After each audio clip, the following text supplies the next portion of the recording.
Сәлем балақай. Каналда көргеніме өте қуаныштымын. Бүгін біздер әліппе сабағынан Қ дыбысына арналған екінші сағатты өтетін боламыз.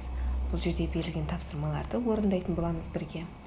Алдымен каналға тіркеліп лайк қалдыруды ұмытпа. 32-ші сабақты ашатын болсақ, оқулықта алдымен оқуға тапсырмалар берген. Кәне бірге оқып шығайық.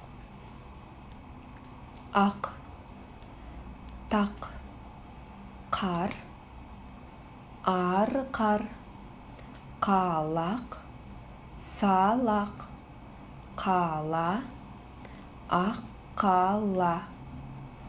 Астыңға қатар оқимыз. Қалта, тақта, алқа, талқан, қара, қарақат, қалқан, алақан. Бір буын, 2-3 буыннан тұратын сөздерді оқып шықтық. Енді астындағы тапсырмаға қарайық. Бұл жерде сөздер берілген.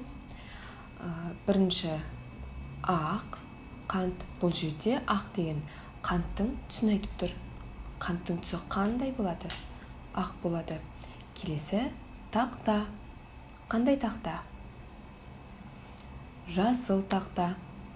Келесі қозы. Қандай қозы? Қоңыр қозы. Лақ. Қандай лақ? Ақ лақ. Келесі бұл жерде сызба берілген. Осы сызбаның моделі бойынша біздер астындағы сөздерден сөйлем құрау қажетпіз. Кәне ең бірінші сан 7, тақ деп берілген. Біздер бұл жерде сөйлем құрастырамыз. Алдымен 7,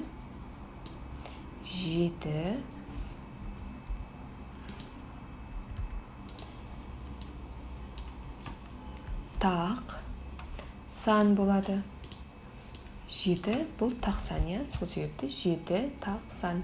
Келесі немесе қара, анау тақта. Бұлдан сөз құрастыру керекпіз, Анау қара тақта болады. Осылай сөздерден біздер сөйлем құрастырдық. Келесі тапсырма.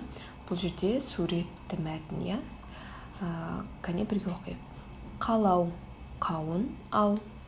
Анау қауын, қауын сары. 3 сөйлемнен тұратын мәтін құрастырдық. Келесі тапсырмада сурет берілген. Сурет бойынша біздер мәтін құрастыру керекпіз. Суреттен не көріп тұрмыз? Бұл жерден біздер әкесін, баласын және бақшада өскен қызылша, қауын, қарбыздарды көрсек болады, Кәне мынау бақша. Бақшада қызылша, қарбыз, қауын өсті.